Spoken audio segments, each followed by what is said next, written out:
সারা বছর পাইকিরি হারে পাপ করব, ডজন ডজন পাপ, আর রোজা রেখে নিব গুনাহ মাফ।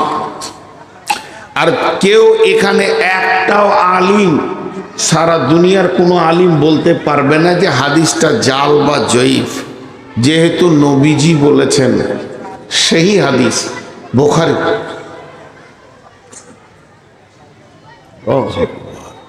কোথায় জলসা করতে এসছি বাপ?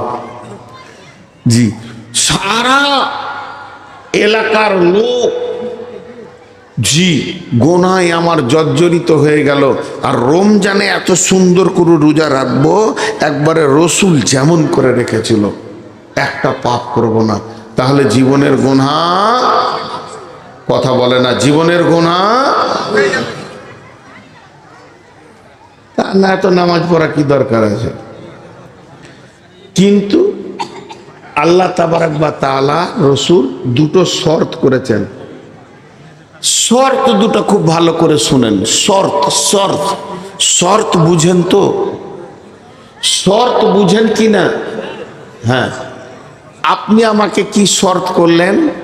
আপনি আমাকে শর্ত করছেন, আগামী পরশু যদি আপনি শোভাপুরে এসে জোহরের নামাজ পড়েন তো আপনার মাদ্রাসাকে 1 লাখ টাকা দিব।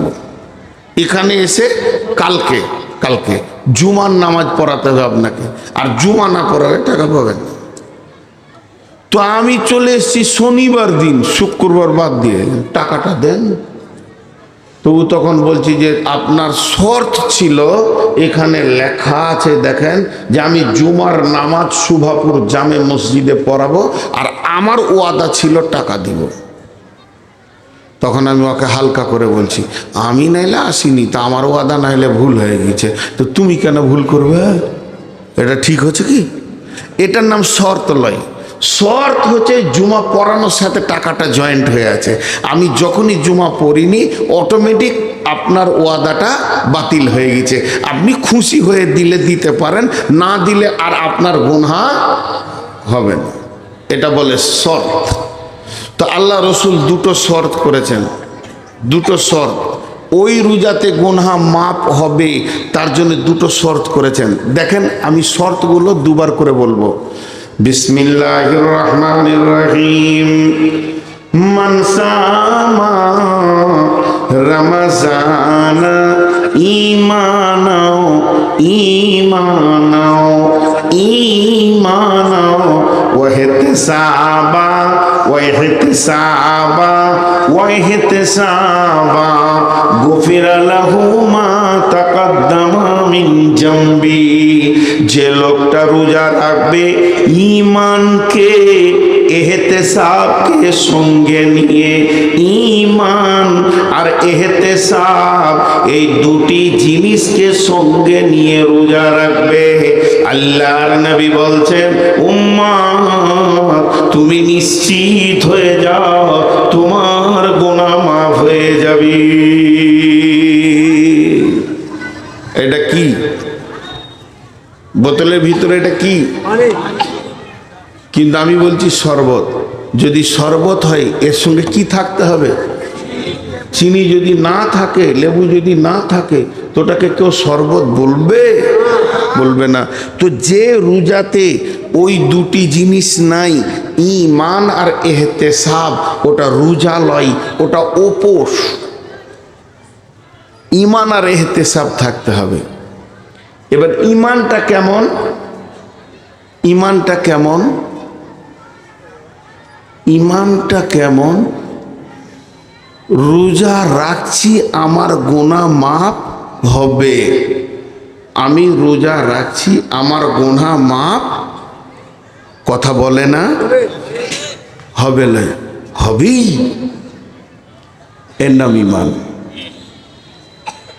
হাদিসের মধ্যে আছে, বান্দা যেমন আল্লাহর প্রতি ধারণা রাখবে, বান্দা যেমন আল্লাহর প্রতি ধারণা রাখবে, আল্লাহ বান্দার সঙ্গে ওই রকম ব্যবহার করবেন। অতএব বন্ধুরে, আপনার আমার ঈমান যদি 100% থাকে, তাহলে আপনার আমার রব আপনার আমার জীবনের গুনাহকে মাফ করবেনই করবে।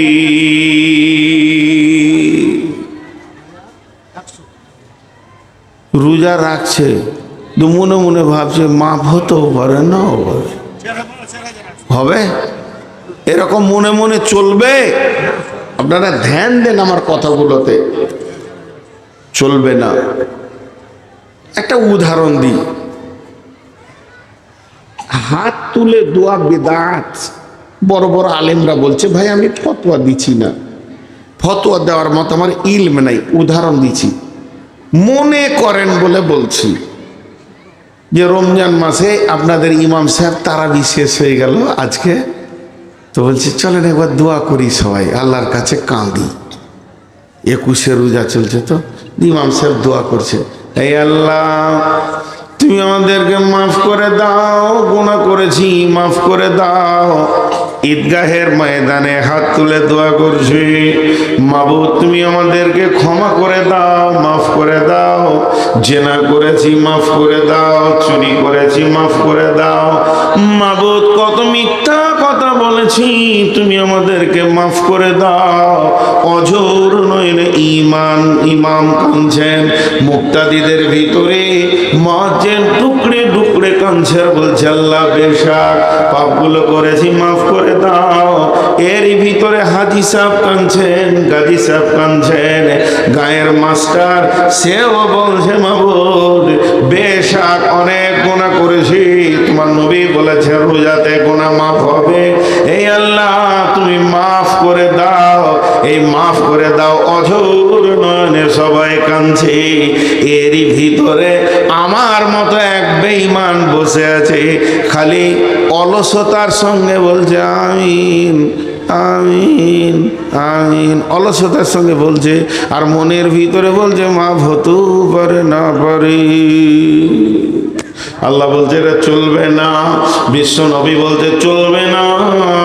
তুমি যেদিন রোজা রাখতে শুরু করবে তুমি নিয়ত করে নাও আমার রব আমাকে মাফ করবেই করবে। হযরত ওমর বলছেন আসমান থেকে যদি এলান হয় সারা পৃথিবীর মানুষ জান্নাত চলে যাবে, একজন জাহান্নামে যাবে, তাহলে আমি ওমর সেই জাহান্নামীটা। কারণ কোরআন বলছেন ইন্না বাতশা রাব্বিকা লাশাদীদ, আল্লাহর পাকার বড় মজবুত। আবার কোরআন বলছে, হযরত ওমর বলছে আসমান থেকে যদি এলান হয় সারা বিশ্ব জাহান্নামে চলে যাবে, একজন জান্নাতে যাবে, তাহলে আমিও তখনও বলবো আমি সেই ওমর জান্নাতি। কেন আমার আল্লাহ বলেছেন লা তাকনাতু মির রাহমাতিল্লাহি, হে ওমর, হে আল্লাহ বলছে হে আমার গোলাম আমার রহমত থেকে নিজেকে বঞ্চিত করিও না। তার মানে হচ্ছে আমার রব এত বড় মাফ করনে ওয়ালা, একটা লোক পাপ করতে করতে যদি আসমান জমিনকে ভরে দেয়, জায়গা না থাকে, পাহাড় পাহাড় পরিমাণ পাপ করে, তারপরেও যদি চোখের পানিতে রবের কাছে মাফ চায় তাহলে আল্লাহ তাকে মাফ করে দেবেন। অতএব বন্ধু এটা একটা খেয়াল করতে হবে যে যেদিন আমি রোজা রাখছি ওই দিনে আমার দিল মন আল্লাহর প্রতি এতটাই বিশ্বাস থাকবে আমার গুনাহ মাফ হবে। এর নাম হলো ঈমান,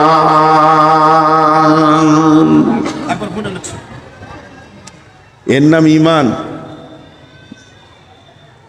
ঈমানের নাম।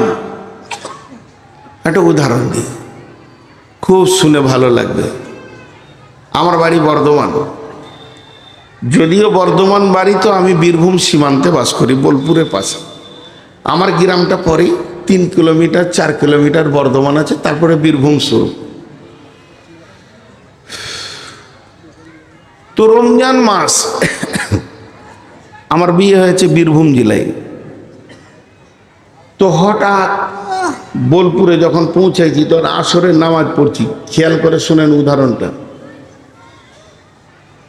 আমার শ্বশুরের 6টা বেটা 2টা বেটি, বড়টা আমার কাছে, ছোটটা আরেকজনের কাছে। আর 6টা বেটার বিয়ে হয়েছে, 6টা বউ বাড়িতে আছে। ঠিক ইফতার হতে আর মাত্র ওই 10-15 মিনিট, ইফতার হতে, খাবার শুরু হবে 10-15 মিনিট। হঠাৎ আমি গাড়ি নিয়ে ঢুকে গেছি, দুজন আলিমকে নিয়ে, মৌলানা মুজাম্মেল ভাই আছেন, আমি আছি, আরো বড় বড় দুজন আলিম মাদানি নিয়ে। আচ্ছা, চাষি ঘর, সাদা বাটা খাবার প্রতিদিন হয়, মেহমান আসলে না হলে একটা ব্যবস্থা হয়। আর রমজান মাসের যদি 15-20 মিনিট আগে শ্বশুর ঘর ঢোকা যায় বড় বড় মানুষ নিয়ে, তো ওরা পেরেশানিতে পড়ে গেল। যেহেতু না আনি করতে বলছি, কয়ু দরকার আছে দেখে যান। খুব ধ্যান দিয়ে শুনেন, এই জায়গাটা ধ্যান দিয়ে না শুনলে ইমানের এটা খুঁজে পাবেন না। এবার আমি যখনই গাড়ি নিয়ে ঢুকেছি, তা আমার শ্বশুর দেখে চমকে উঠলো, রে সুবহানাল্লাহ, জামাইয়ের সাথে 4খানা বড় বড় মেহমান। তো 6টা ছালা 6 দিকে দৌড় মারলো। কেউ গেল মাছ আনতে, কেউ গেল মুরগি আনতে, কেউ গেল তেলে ভাজা আনতে, কেউ গেল মিষ্টি আনতে, কেউ গেল আর কিছু আনতে, ফল ফ্রুট আনতে। আর বহুরা সব দাঁতন করছিল, উজু করব, ইফতার করবো, মুড়ি টুড়ি চিড়ে যা আছে খেয়ে নিব। আর তলায় কেউ বটি নিয়ে বসলো, কেউ আলু রেসতে বসলো, কেউ পেঁয়াজ ছিলতে বসলো, কেউ রসুন কুচলাইছে। আমার শাশুড়ি বুড়ি মানুষ, সেও কষ্ট করে হাঁড়িটা নিয়ে গ্যাস জ্বালাতে গেছে। একটা ঘর শান্ত ছিল, একটা ঘর শান্ত ছিল, একটা ঘর শান্ত ছিল। জামাই আসার কারণে উতাল পাতাল লেগে গেল। আর আমাকে বটুখানায় বসতে দিয়েছে। আমি আর মোজাম্মেল ভাইকে নিয়ে বসে গল্প করছি যে দালালের পাল্লায় পরে বিয়ে হয়েছে, খেতে দিতেও পারে নাও পারে। আচ্ছা, এটা যদি আমার শ্বশুর শুনতে পায়, কলজেটা কেমন জ্বলবে বলেন তো? হ্যাঁ, আর একবার হ্যাঁ না বলেন। বন্ধুরা আমার, আসমান যখন পৃথিবীর বুকে রোজা ঢুকে যায়, আসমান জগৎ তোলপার হয়ে যায়। ওরে জাহান্নামের দরজা বন্ধ কর, ওরে শয়তানকে বেঁধে দে, দরজা রহমত মাগফিরাতের দরজাকে খুলে দে, আল্লাহর সামনে দফতরগুলো এনে দে। আমার গোলামেরা রোজা রাখবে আর আমি তাদের গুনাহগুলোকে মাফ করব। গোটা আসমান জগৎ, ফেরেশতা জগৎ তোলপার লেগে গেল, রই রই রই রই কাণ্ড লেগে গেল। কেননা রোজা এসেছে, রোজা এসেছে, রব তার গোলামদেরকে মাফ করবে রে। জাহান্নামের দরজা এবং তালা মেরে দিয়েছে, জান্নাতের দরজা খুলে দিয়েছে। তার রোজাদার বান্দারা সামনে ইফতারকে নিয়ে বসে থাকবে। এখনো 3 মিনিট আছে, মুখে পানি দেবে না। এই দৃশ্যটা আমার রব দেখবে আর তার গুনাহকে মাফ করবে। এই অবস্থাতে যদি কোন গোলাম মনে মনে নিয়ত করে আমার গুনাহ মাফ নাও হতে পারে, তাহলে আমার রব যখন ওর দিলটা দেখবে, তাহলে আমার রবের দিলে কত আঘাত হবে। ও গুনাহগার গোলামের রে, তোরই গুনাহ মাফের জন্যই তো আমি মাছটা তৈরি করেছি, আর তোর ভিতরে এত নোংরা কথাটা এলো কি করে? এর জন্য বিশ্বনবী বলছেন, তুমি রোজা রাখবে, রাখো, ঈমানের সঙ্গে রাখো। বুঝাতে পারলাম? সকলে জোরে বলেন, পারলাম। এবার এহতেসাব বা মানা ইখতিলাস। তোর মনকে জিজ্ঞেস কর, কেন রোজা রাখছিস? তোর মনকে জিজ্ঞেস কর, তুই কেন রোজা রাখছিস? জি ভাই, তোর মনকে তুই নিজে জিজ্ঞেস কর, এমনি করে মনকে তুই কেন রোজা রাখছিস? ইহতেসাব করতে হবে। একটা কথা বলি আপনাদেরকে, টিউ দেখেছেন সাইকেলের? টিউ,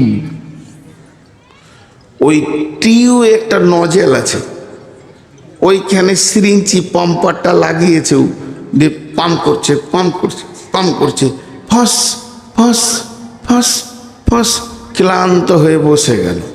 ফের উঠে লেগেছে, ফস ফস, বসে গেল, ফের উঠে লেগেছে। এইভাবেও চালিয়ে যাচ্ছে পাম্প, পাম্প হয় না। 1.5 ঘন্টা চালিয়েছে, পাম্প হয় না। একটু বন্ধ রাখি নাকি তোমার জন্যে? একটু ফোনে কথা চলছে, আপনারা একটু সবর করে নেন। লাও, বলে লাও। কত খেয়াল আমাকে রাখতে হয়। তো আপনারা আমার দিকে ধ্যান দেন। 1.5-2 ঘন্টা একটা টিউব পাম্প হবে না? পাম্প হয় না। এখন এক মুরব্বী ওইদিকে পার হয়ে যাচ্ছে, বলছে দাদু, বলে কি রে? পাম্প যে হয় না, নতুন টিউব এক্ষুনি দোকান থেকে আনলাম। তো তখন ও দাদু লাঠি করে এমনি করে টিউবটা লাটতে লাটতে বলছে, তোর টিউব যে কাটা রে, 1 ইঞ্চি কাটা। নতুন টিউব, এদিকে তাকান, 1 ইঞ্চি কাটা, বেশি নয়। তোকে বলছে তোর টিউব যে কাটা। ও তখন হালকা করে মুচকিয়েছে, বলছে আমি কেটেছি। কথা বুঝতে পেরেছেন? ও নিজে কেটে এবার পাম্প করতে শুরু করেছে। আপনারা বলেন পাম্প হবে? সকলে জোরে বলেন হবে। 5 ঘন্টায় হবে, 5 দিনে হবে। সূরা ইয়াসিন পরে পাম্প করলে হবে কি? আইতাল কুরসি পরে পাম্প করলে হবে না। তার কারণ সারা জীবন যদি চালিয়ে যায়, কাটা টিউব পাম্প হবে না। নিজে কেটে পাম্প করতে লেগেছে। এর মতো বড় বৈজ্ঞানিক আর পৃথিবীতে নাই। আল্লাহ তাবারাক ওয়া তাআলার রাসূল বলছে ইহতিসাব মানে বা মানে ইখতিলাস, তার মানে হচ্ছে কিছু লোক আছে, আপনাদের এলাকায় আছে কিনা জানি না, এরা কাটা টিউবে পাম্প করে।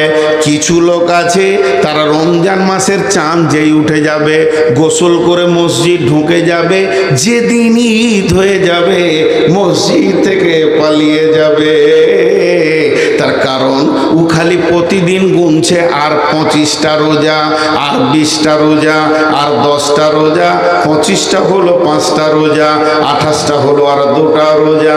যখনই 30-এ চাঁদ উঠে গেল, বীর বীর বীর বীর করে মসজিদকে বলছে, মসজিদ রে অনেক আসা যাওয়া করলাম, মাফ করে দিস, বেঁচে থাকলে সামনে বছর দেখব, সময় পেলে জুমাতে দেখব। এখন চললাম ঈদগাহে গিয়ে দুপুদুপি করে নামাজ পড়ে নিল।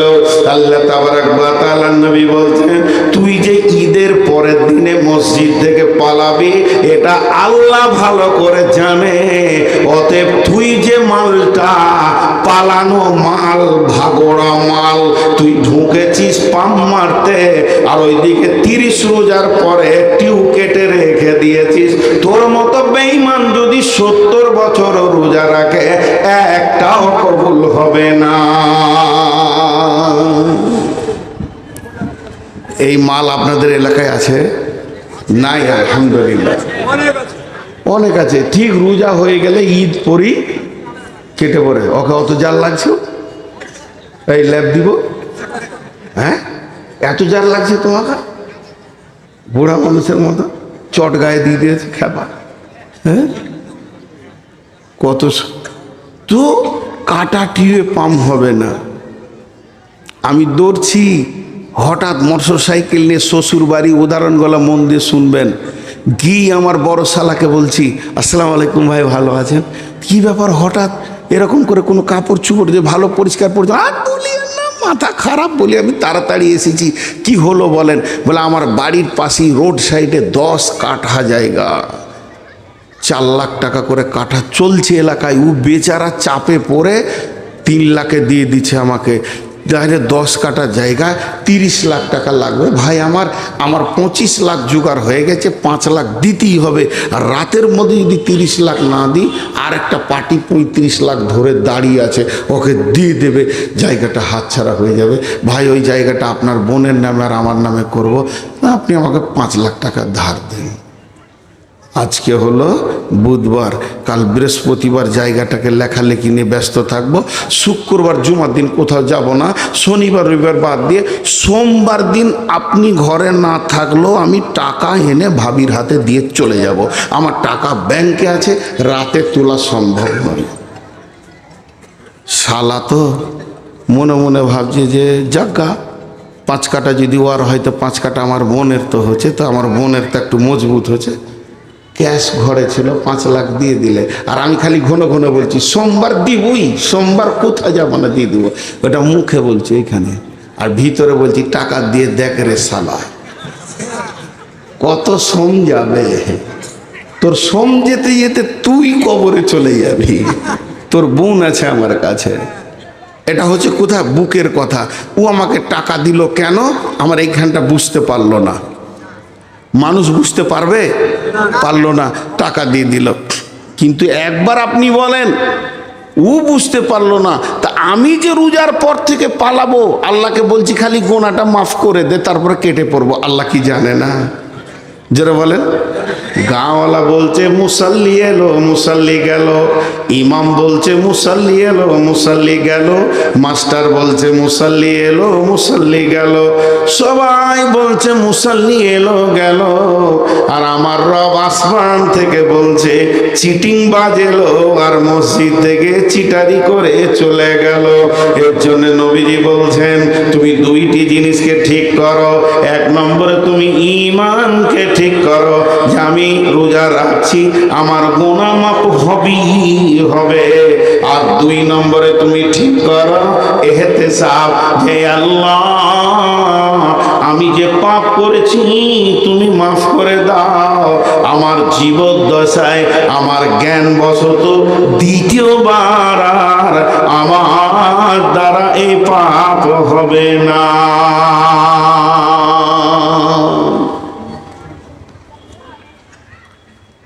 গোটাটাই রমজানের বায়ান করলাম,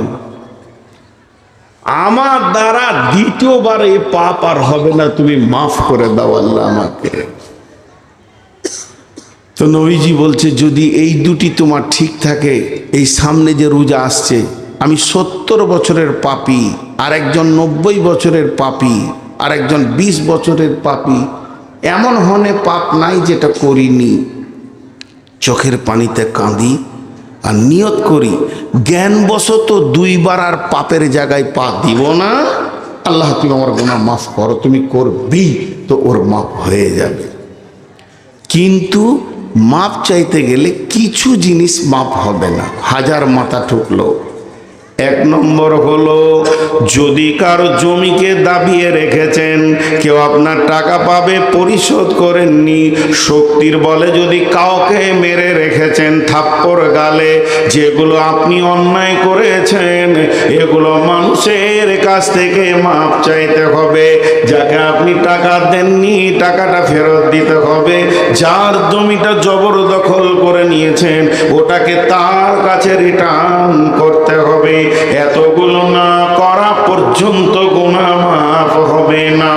আল্লাহ সব মাফ করেন কিন্তু ঋণের গুনাহ মাফ করেন না। তারপরে এমন কিছু পিতা আছে বড় ছেলেকে বাদ দিয়ে ছোট ছেলেকে জমি জায়গা লেখা দিয়েছে, কিংবা ছেলেদেরকে লেখা দিয়েছে বেটিদেরকে ফাঁকি মেরে দিয়েছে, এ গুনাহ মাফ হবে না। সারা রমজান কেঁদে মাথা ঠুকে দিলেও হবে না, ওই জমিগুলো ঠিক রিটার্ন করে দিতে হবে, তবেই গুনাহ মাফ হবে। অতএব এই মাসটা হলো মাফের মাস, এই মাসটা হলো আপনার আমার জিন্দেগি গুনাহ মাফের মাস। জি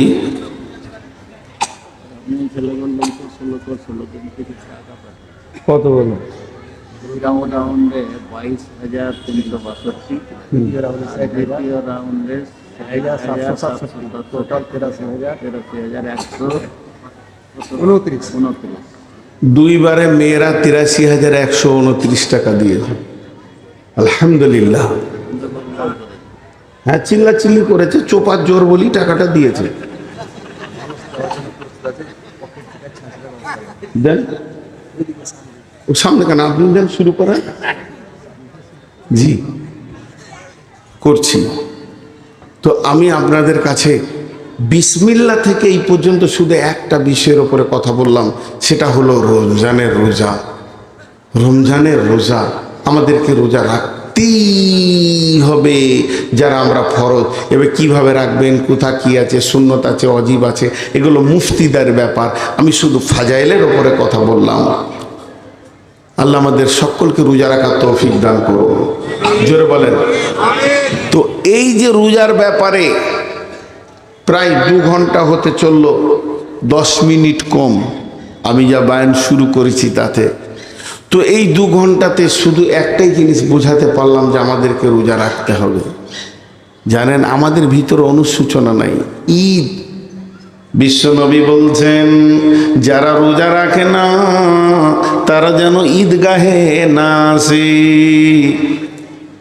আর আমাদের এখানে কি সিস্টেম আছে আপনাদের জানি না, আমাদের বর্ধমানে যারা রোজা রাখে না তারাই আবার ঈদগাহে প্রথম হাজির।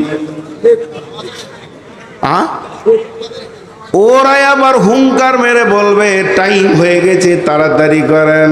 কারণ ঈদটা শেষ হলে, যখনই নামাজটা শেষ হবে, তখন বাইক নিয়ে, বেটি নিয়ে, পরের বেশটি নিয়ে রাস্তাঘাটে হিন্দু অন্য জাতির মতো রাঙা ভোজকেমা করে বেড়াবে।